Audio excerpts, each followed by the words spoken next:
You know that feeling, right? The day just kind of slips away and you're left wondering where all the time went. Oh, definitely. We've all been there, Yeah, staring at the clock thinking, what did I actually do today? exactly. So today we're not just, sharing the pain, we're actually digging into how to manage our time more effectively. That's the plan. Hmm. We spent some time listening to a really great chat between Mike and Emma on the EDP English Dialogue podcast, Yeah, on YouTube. right? They covered a lot of ground, very practical stuff.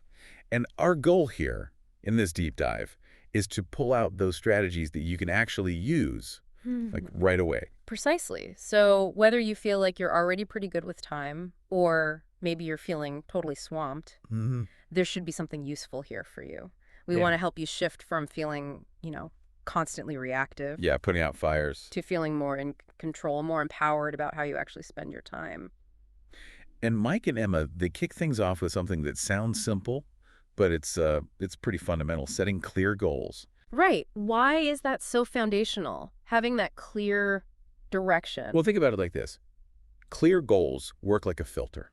They really do. A filter, how so? When you know exactly what you're aiming for, say Mike's example was finishing a work project by Friday, Okay. it suddenly becomes much easier to see which tasks actually get you closer to that goal and which are just, well, noise, busy work. Got it. So that specific deadline, like Friday, isn't just a random point in time. Exactly. It shapes how you plan your days leading up to it. Mm, It helps you stay focused when other things try to pull you away. that makes a lot of sense. It's like trying to drive somewhere new without GPS or a map. You might be moving, but are you going the right way? Precisely. Yeah. And Emma used a great analogy. She called goals a compass. I like that. A compass. Yeah. They guide you, keep you pointed in the right direction, Yeah. especially when distractions pop up, which they always do. Okay, so we've got our goals, our compass is set. What's the next logical step then for managing time well? Well, it flows right into prioritization, doesn't it? All right. Once you have your tasks lined up with those goals, you need a way to decide, okay, what gets my attention now? And they talked about the Eisenhower matrix. They did, which is just a really practical tool for sorting things out. So for anyone who hasn't heard of it, it's basically sorting tasks by urgent versus important, right? Creates 4 boxes. That's it. Urgent and important. Important, but not urgent. Urgent, but not important. And neither urgent nor important. Okay, 4 quadrants. How does just putting tasks in those boxes actually help you manage your day better? The real magic, I think, is that it forces you to make conscious choices. Yeah. It's not just about what's shouting the loudest. Okay. Urgent and important, yeah, you got to do those now. Yeah. But the important but not urgent box, that's where the really valuable stuff often lives. This strategic thinking, the planning, the things that prevent future fires. It's stuff that actually moves the needle long term. Exactly. And the urgent but not important, those are often the interruptions, the things maybe someone else could handle. Right, delegation candidates. Hmm. And the last box, neither urgent nor important, those are the real-time things you want to try and cut out. That's a really powerful way to frame it. Being strategic, not just reactive. Now, they also mentioned time blocking. That sounds a bit more structured. It is. It's about assigning specific blocks of time in your schedule for specific activities. Like 9 to 10 a.m. is for email, 10 to 11 a.m. is for Project X. Exactly like that. Emma gave similar examples. The big advantage is focus. You create these dedicated windows for deep work on one thing. And it helps avoid the temptation to jump between tasks. Absolutely. Which, leads into that whole multitasking myth they discussed. Yes, multitasking. We all think we're good at it. We do. But the research, as they pointed out, really shows it's mostly just rapid task switching. And that cost us. It does. There's a cognitive cost every time you switch focus. Your brain takes a moment to re-engage. It's actually less efficient. So time blocking helps you avoid that constant mental gear shifting. Right. You stay in the zone for one thing, get it done better, probably faster. It's like trying to have 5 different conversations at once. You don't really connect in any of them. Okay, next point. This one can be tough. Saying no. Oh, yeah. Emma really stressed how vital this is for protecting your schedule. Why is it so hard, though? And why is it so critical for time management? Well, I think it often comes down to not wanting to disappoint people, right? Or maybe FOMO, fear of missing out. Sure. Seems easier to just say yes sometimes. It can feel easier in the moment, but as they discussed, if you say yes to everything, especially things that don't align with your main goals, You end up overcommitted and stretched thin. exactly, you end up doing a little bit of everything, but maybe nothing truly significant gets finished. Your priorities get pushed aside. So saying no isn't about being unhelpful, it's about protecting the time you need for what really matters. Precisely. It's about being intentional with your finite time. Sometimes a polite no, or even a not right now, can we look at this later, makes all the difference. That's a good point. Okay, another strategy Mike found really effective was eating the frog. Sounds interesting. Huh, yeah. It's from Mark Twain, apparently. The idea is, do your biggest, ugliest, most important task first thing in the morning. Get the worst out of the way. Basically, yes. The thinking is, once you've tackled that really challenging thing, the rest of the day feels, well, easier, like downhill. And Emma mentioned feeling a real sense of achievement after doing that with a tough report. Yeah, she said it boosted her motivation for everything else. Plus, you're not spending mental energy all day dreading that one big task. Right, it's not hanging over your head. It's a psychological win early on. It builds momentum and cuts down on procrastination because you've already tackled the hard part. I can see how that would work. Okay, so we're being productive, but then distractions hit. Mike and Emma talked about minimizing those too. And they're everywhere, aren't they? Notifications, emails, social media pings. Oh, yeah. That quick check that turns into 20 minutes down a rabbit hole. Exactly. Yeah. Emma highlighted that specific scenario. Yeah. They fragment our focus so badly. So what are some practical things we can actually do about it? Well, the obvious ones are turning off notifications you don't absolutely need, closing browser tabs you aren't actively using, maybe tidying up your workspace. Creating a less distracting environment. Right. And being more intentional about when you engage with things like email or your phone. Maybe setting specific times instead of reacting instantly. Using website blockers during focus time was another suggestion, wasn't it? It was. It's about designing your environment to support focus rather than constantly battling temptations. Makes sense.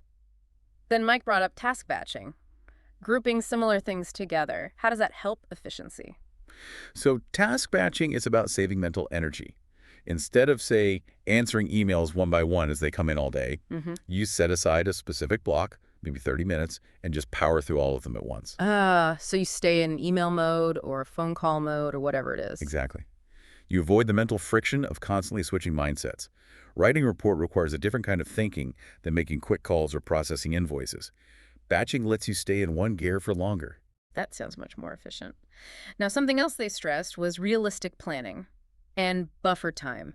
We're often too optimistic, aren't we? Oh, definitely. Most of us tend to underestimate how long things will actually take. It's called the planning fallacy, I think. Right, and then we feel stressed and behind schedule when reality hits. Exactly.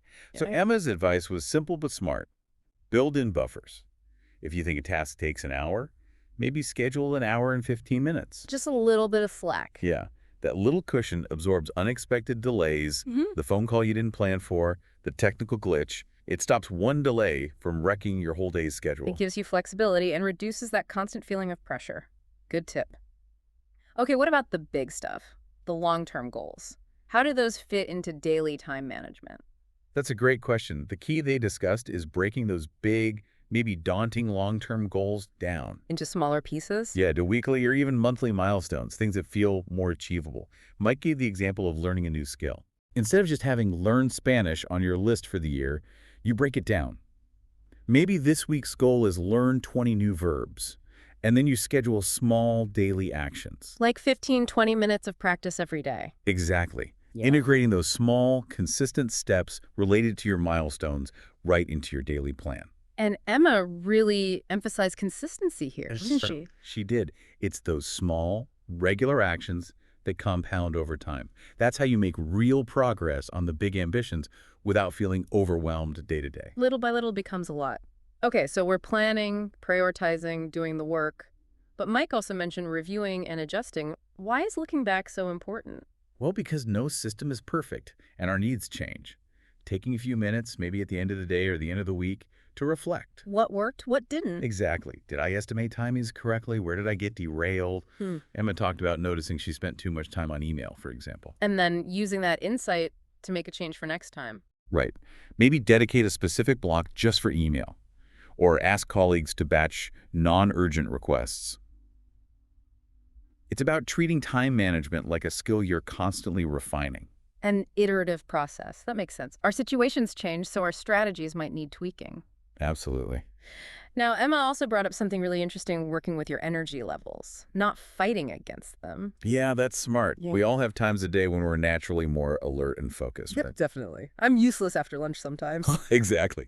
So the idea is schedule your most demanding tasks, the ones needing deep concentration, for your peak energy times. Your prime time. Right. And then save the less mentally taxing stuff like routine admin or ease your calls for those times when your energy naturally dips. So you're aligning the task difficulty with your available mental energy, working smarter.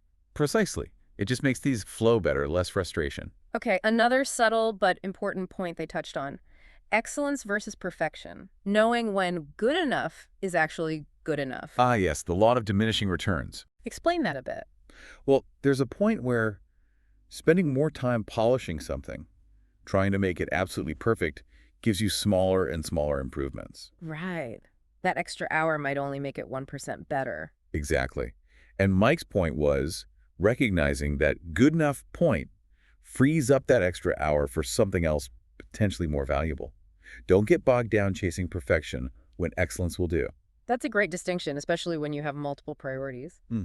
Okay, lastly, and this might seem counterintuitive, the power of breaks. Yeah, it feels weird to say stop working to be more productive, doesn't it? It does. But how do breaks actually help? What the research shows, and what they discussed, is that short breaks actually restore your focus and prevent mental fatigue. Like hitting a reset button. Kind of. Stepping away for just 5 or 10-minute stretch, walk around, grab some water, just clear your head. It can genuinely improve your concentration when you return. Prevents burnout too, I imagine. Definitely. Pushing through constantly without breaks often leads to lower quality work and more mistakes in the long run. Those brief pauses let your brain recharge. So, wow. As you can hear, Mike and Emma really covered a lot of valuable ground on managing time. They really did. A very practical toolkit. And I think the main takeaway is that it's all about being intentional. Planning, prioritizing, protecting your focus, reflecting. And it's a process, right? Not something you master overnight. Absolutely. It's a skill that gets better with practice. Small, consistent efforts. Totally agree. And for everyone listening, we really hope you'll try maybe just one or two of these ideas, see what clicks for you. Yeah, don't feel like you have to implement everything at once. Even a small tweak can make a surprising difference over time. Definitely. So maybe a final thought to leave everyone with. Okay. Reflecting on your own week, the one coming up, Well, what's maybe one small adjustment, one single change you could realistically make to manage your time and energy just a little bit better? that's a great question. Something practical to chew on.